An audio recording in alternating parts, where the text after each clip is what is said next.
It is 2025, and inside a heavily monitored imaging lab connected to the British Museum, a research team is staring at a screen that should not be showing them anything new.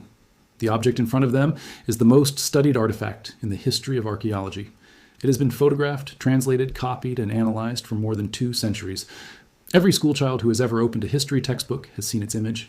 And yet, as a new AI-assisted scanning system finishes processing thousands of high-resolution captures of its surface, something appears that should not be there. Marks that were dismissed for 200 years as random damage are suddenly arranging themselves into a pattern. Multiple hands, multiple tools, a sequence of carving that does not match the official story of how this object was made. For a moment, the room goes quiet. If the most thoroughly examined stone on Earth still had something to hide, then what else has history gotten wrong? This is the story of the Rosetta Stone, how it was found, how it was decoded, and what modern artificial intelligence is now uncovering in its surface that 2 centuries of human eyes never caught. Before we go further, make sure you are subscribed, because what this stone is revealing is only the beginning. The year was 1799. Napoleon Bonaparte had invaded Egypt, and alongside his soldiers marched an unusual army of scientists, engineers, and scholars sent to catalog and study a civilization the Western world barely understood. Near the town of Rosetta, in the Nile Delta, French soldiers were rebuilding a decaying fortification called Fort Julien. As workers tore into an old wall, they uncovered a large slab of dark granodiorite, nearly 45 inches tall and almost 30 inches wide. It looked, at first, like nothing more than construction rubble. But a French officer named Pierre-François Bouchard noticed something the other soldiers had missed. The surface was covered in carved script, and not just one script, 3 of them stacked on top of each other. He immediately understood this was no ordinary find, and had it secured and sent onward to the scholars traveling with Napoleon's expedition. When those scholars examined the stone closely, they identified the 3 scripts. At the top was hieroglyphic writing, the sacred picture language of ancient Egypt, used almost exclusively by priests and reserved for temple walls and royal monuments. In the middle was Demotic, the everyday cursive script used by ordinary Egyptians for contracts, letters, and administration. At the bottom was Ancient Greek, a language European scholars could already read. This was the moment that turned an ordinary stone into the most valuable artifact in the world. If all 3 inscriptions carried the same message, then the Greek text could become the key that finally unlocked the lost language of the pharaohs, a language that had been unreadable for well over 1,000 years. But politics moved faster than scholarship. Napoleon's campaign in Egypt collapsed, and under the terms of the 1801 Treaty of Alexandria, the stone passed into British hands. It was shipped to London and placed in the British Museum, where it remains today, viewed by millions of visitors every single year. The Greek portion could be read almost immediately, but the hieroglyphic and demotic sections resisted translation for another 2 decades. Some of the finest linguistic minds in Europe attacked the problem and failed. The stone sat there, physically accessible to anyone who walked into the museum, and yet its central message remained completely locked. 2 men would eventually break that lock, and their rivalry became one of the great intellectual dramas in the history of science. The first was Thomas Young, an English polymath who had already made major contributions to physics and medicine. Young focused on the demotic middle section and noticed something curious. Certain groups of hieroglyphic symbols in the top register were enclosed in oval loops, later called cartouches. He suspected these loops marked royal names, and by comparing them against the Greek text below, he correctly identified the cartouche that spelled out Ptolemy. It was a genuine breakthrough, but Young still believed hieroglyphs were fundamentally symbolic, a system of ideas rather than sounds, and that belief kept him from cracking the full code. The second man was Jean-François Champollion, a French linguist obsessed with Egypt since childhood, who had taught himself Coptic, the last living descendant of the ancient Egyptian language, still used in Christian liturgy in Egypt. Champollion had a theory Young did not, that hieroglyphs were not purely symbolic, but a mixed system that also encoded phonetic sound, much like Coptic itself. Working from a separate obelisk inscription that carried the name Cleopatra alongside Ptolemy's, Champollion compared the 2 cartouches, letter by letter. Where the same sound appeared in both names, the same hieroglyphic sign appeared as well. The system clicked into place. On September 27, 1822, Champollion stood before the French Academy and announced that he had cracked the code. According to accounts from the time, he was so overwhelmed that he ran to his brother's office, shouted that he had done it, and collapsed from exhaustion.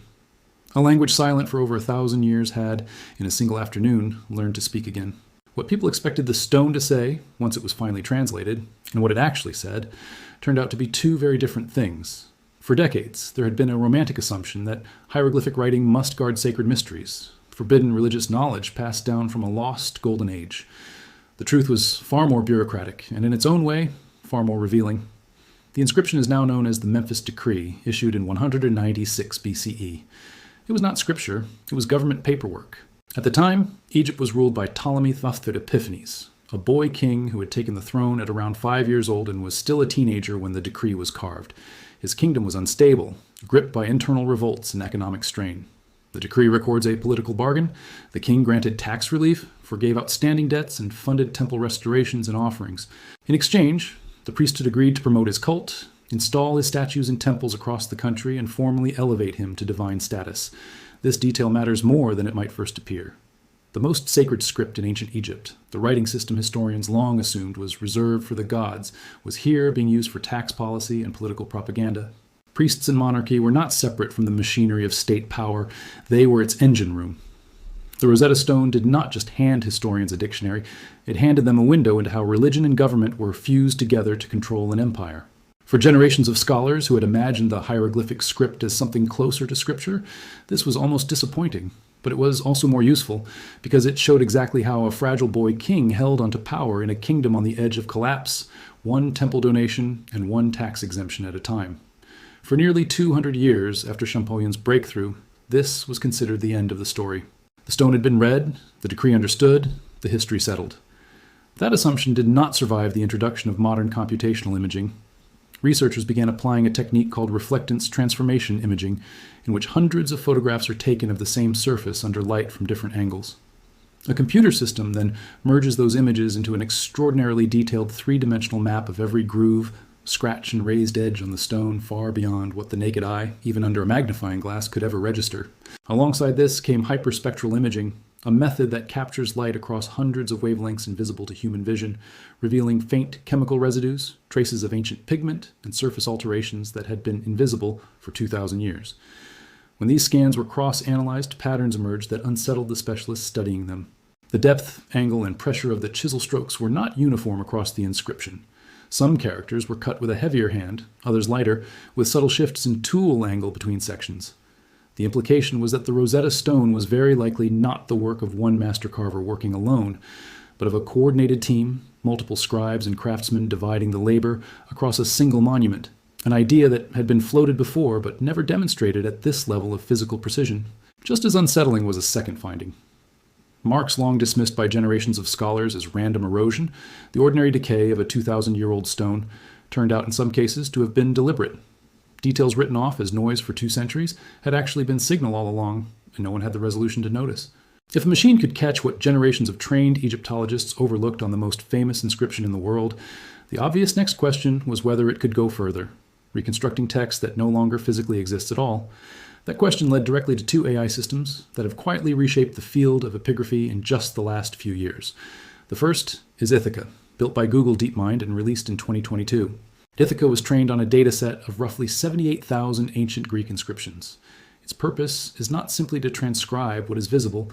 When a portion of an inscription is chipped away, worn smooth, or missing entirely, Ithaca statistically predicts the most probable missing words by comparing the surviving fragment against the patterns of tens of thousands of related texts. In trials, the system also proved capable of estimating an inscription's likely geographic origin and date of composition, tasks that traditionally required years of specialist training in comparative study. Following Ithaca came Aeneas, a comparable system built for Latin epigraphy. Roman inscriptions frequently arrive at the modern researcher in fragments, with gaps of unknown length and no certainty about how much text is actually missing. Aeneas searches enormous digitized corpora for texts with matching vocabulary, phrasing, and structural rhythm, then proposes reconstructions of the missing sections. The system was notably applied to a fresh re-examination of the Res Gestae Divi Augusti, the Emperor Augustus's own account of his reign, reopening scholarly debate on portions of the text that had been considered settled for a century. Meanwhile, Ithaca has been used to help redate and relocate several long-disputed Greek inscriptions, disagreements that had persisted among specialists for decades. The same underlying approach, pattern comparison across enormous digitized archives, is now being tested on Mesopotamian cuneiform, where thousands of clay tablets exist only as scattered fragments spread across museum collections on different continents. AI models are being used to match broken pieces to one another and to propose which fragments may belong to the same original document, a task that would take a human specialist a professional lifetime to attempt manually. But nothing captures the strangeness and the promise of this technology better than what happened at Herculaneum. In 79 CE, the eruption of Mount Vesuvius that famously buried Pompeii also destroyed the smaller coastal town of Herculaneum, entombing it under a superheated flow of volcanic material. Inside a luxurious residence now known as the Villa of the Papyri, an extensive private library was buried along with everything else. The scrolls inside were not vaporized. They were carbonized, cooked into fragile black cylinders that looked, on the outside, almost intact. The villa itself was rediscovered by accident in 1709 when a well-digger struck ancient stonework. Excavations that followed revealed the building, and eventually hundreds of these blackened scrolls, the only substantial library to survive intact from the classical world. For centuries, the scrolls were essentially unreadable. Early attempts to physically unroll them destroyed dozens of priceless manuscripts, turning irreplaceable texts into flakes of ash. Eventually, most scholars simply gave up, concluding that whatever knowledge was locked inside would remain locked forever. That changed with computer scientist Brent Seales, who proposed a radical alternative. If the scrolls could not be opened by hand, perhaps they could be opened virtually inside a computer without ever touching the physical object. His team pioneered this approach on the Engedi scroll, a separate carbonized Hebrew text, using micro-CT scanning to build a complete three-dimensional model and then digitally peeling its layers apart, layer by layer, until the Hebrew text hidden inside became visible for the first time in centuries. Herculaneum posed a much harder problem. The ink used by ancient scribes was carbon-based, and the scrolls themselves had also turned to carbon in the heat of the eruption. In a CT scan, ink and papyrus looked almost identical, meaning researchers could digitally unroll a scroll and see every layer perfectly reconstructed, and still find themselves staring at blank-looking papyrus with the actual writing effectively invisible. The scan existed. The words did not, at least not to any human or machine eye at the time. In 2023, this stalemate led to the launch of the Vesuvius Challenge, an open competition offering more than $1 million in prize money to anyone who could extract readable text from the scanned scrolls without physically opening them. It pulled in an unlikely coalition of historians, machine learning engineers, physics students, and hobbyist programmers from around the world, all working from the same public dataset. The scrolls were scanned using a synchrotron, an enormous particle accelerator capable of producing X-rays with far greater resolution and contrast than any conventional CT scanner, capturing microscopic variations in the papyrus surface.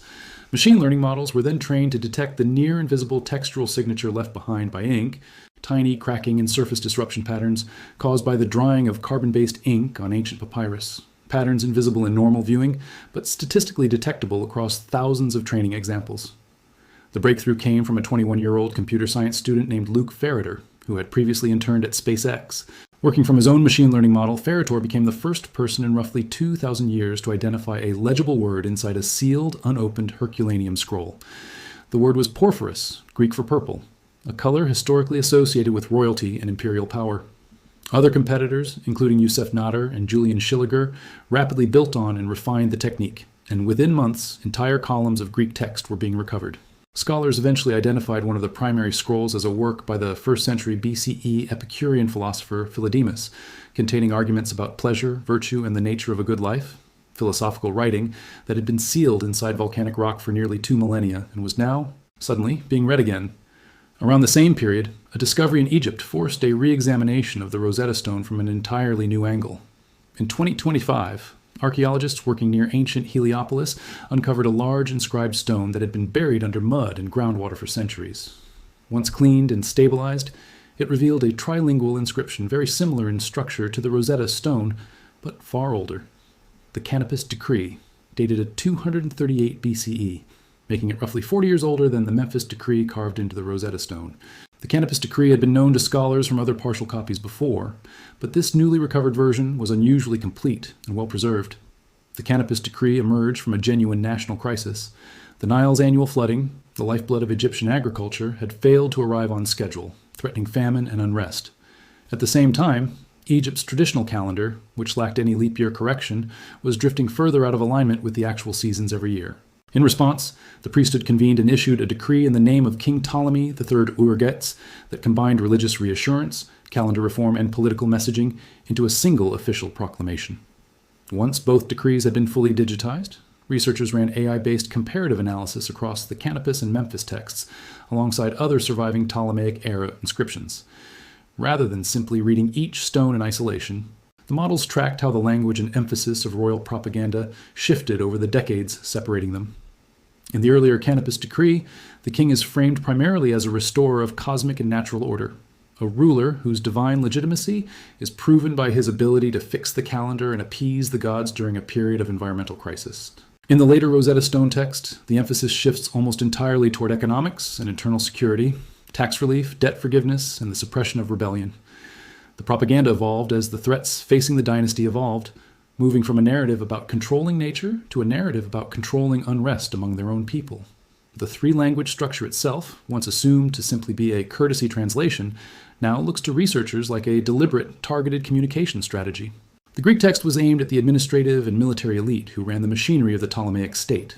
The Demotic text targeted literate Egyptian officials and merchants handling day-to-day governance, and the hieroglyphic text, restricted to priests and the sacred architecture of temples, was aimed at legitimizing the king within the religious cosmology that gave the whole system its authority. It was not one message translated 3 times. It was 3 separate messages, tuned to 3 separate audiences, carved into a single stone. And once again, tool mark analysis suggested the carving itself was distributed across multiple hands, a coordinated scribal operation rather than the work of a lone craftsman, echoing exactly what researchers had found when they re-examined the Rosetta Stone itself. It would be easy, after all of this, to assume that AI is simply better than humans at reading the past, full stop. That assumption is dangerous, and the reason why became brutally clear in late 2024. An image began circulating widely on social media, claiming to show a newly uncovered mosaic from the ancient city of Zeugma in southern Turkey, a site already famous for its extraordinary Roman-era floor mosaics. The image looked completely convincing, detailed, weathered, and stylistically consistent with genuine Zeugma artwork. Thousands of people, including some who should have known better, shared it as a real archaeological discovery. It was entirely fabricated by an AI image generator. No such mosaic existed. No excavation had produced it. The same technology capable of recovering lost words from carbonized scrolls had also proven, in a single viral post, that it could manufacture convincing fake history out of nothing at all. That incident points to a deeper structural problem researchers call the black box issue. Large AI models can produce confident, detailed, plausible-sounding answers without being able to explain, in any transparent way, exactly how they arrived at that answer. Internally, these systems are running statistical pattern matching across enormous datasets and returning the most probable output, not verifying it against ground truth. This is why AI reconstructions are sometimes described as hallucinations, outputs that are fluent, internally consistent, and completely wrong, generated with the same confident tone as outputs that happen to be correct. When a model fills in a missing word on a damaged inscription, it is offering a statistically informed guess dressed up as a transcription, and the two can be difficult to tell apart without independent verification. A confidence score, sitting at 90%, can feel reassuring, but it is still describing a probability, not a certainty. And treating the two as interchangeable is exactly how a plausible guess quietly hardens into an accepted fact. There is also a bias problem baked into the data itself. The overwhelming majority of digitized, high-resolution historical material available for training, these systems comes from European and North American museum collections, meaning the models have been trained disproportionately on Greek and Roman material. Performance on well-documented Mediterranean civilizations is genuinely impressive. Performance on cultures with fewer digitized records, smaller museum footprints, or less institutional investment in scanning technology is far less reliable. And in the worst case, those civilizations risk becoming even more invisible in an AI-assisted future, simply because there was never enough surviving data to train a model on them in the first place. This is precisely why serious historians treat every AI-generated reconstruction as a hypothesis rather than a fact. Every suggested translation, every inferred date, every proposed missing word is still cross-checked against physical evidence, comparative literature, and expert judgment before it is accepted as history rather than prediction. The Rosetta Stone's scientific mysteries have, in a strange way, only sharpened a much older and far less technical dispute. Who actually owns it? The stone sits today behind reinforced glass in room 4 of the British Museum, one of the most visited single objects in any museum on Earth. Britain's legal position rests on the 1801 Treaty of Alexandria, under which French-held antiquities in Egypt, including the stone, were transferred to British control following Napoleon's military defeat there. From the British Museum's perspective, that transfer was conducted under the international law of the period and remains legally valid today. Egypt sees the situation through an entirely different lens. Officials, most vocally the former Antiquities Minister Zahi Hawass, have argued for years that the stone was never Britain's or France's to take in the first place, that it is an inseparable part of Egyptian cultural heritage, and that its rightful home is the Grand Egyptian Museum near Cairo, displayed alongside the very civilization whose language it helped unlock. France occupies an odd middle position in this dispute. It makes no formal ownership claim today, but frequently points out that French soldiers discovered the stone, and that the actual decipherment, the intellectual achievement that gave the object its historical value in the first place, was accomplished by a Frenchman, Jean-François Champollion. This is not really an argument about one slab of granodiorite anymore. It has become the flashpoint for a much larger reckoning happening across museums worldwide. If the Rosetta Stone goes back to Egypt, advocates for the return of the Parthenon marbles to Greece and the Benin bronzes to Nigeria immediately gain precedent and momentum. Museum administrators openly refer to this as the domino effect, the fear that a single high-profile repatriation could trigger a cascade of legal and diplomatic claims against collections built up over centuries of colonial-era acquisition. That fear is a major reason institutions like the British Museum have historically moved with such extreme caution on repatriation questions, regardless of the archaeological or moral merits of any individual case. Every negotiation over loan agreements, joint exhibitions, or long-term displays is now shadowed by the knowledge that any concession, however small, could be read by other claimant nations as an opening. 2 centuries after Champollion first cracked its code, the Rosetta Stone remains one of the most consequential objects in human history, and remarkably, it is still generating new questions. It proved that humans could recover language completely severed from living memory. It is now proving that even the most exhaustively studied artifacts on the planet can still contain information no one has ever seen, not because it was hidden deliberately, but because the tools to detect it did not exist until now. At the same time, the exact same technology capable of these breakthroughs is equally capable of manufacturing convincing falsehoods, filling gaps with plausible fiction instead of recovered fact, and doing so with total unearned confidence. That tension is the real story here, more than any single decree or decoded cartouche. Evidence is what survives on the stone itself, physically carved, physically present, verifiable by anyone with the right equipment. Prediction is what a machine offers when the evidence runs out, a statistically informed guess standing in for the real thing. The two are not the same, and confusing them is how history quietly gets rewritten by algorithms rather than uncovered by scholarship.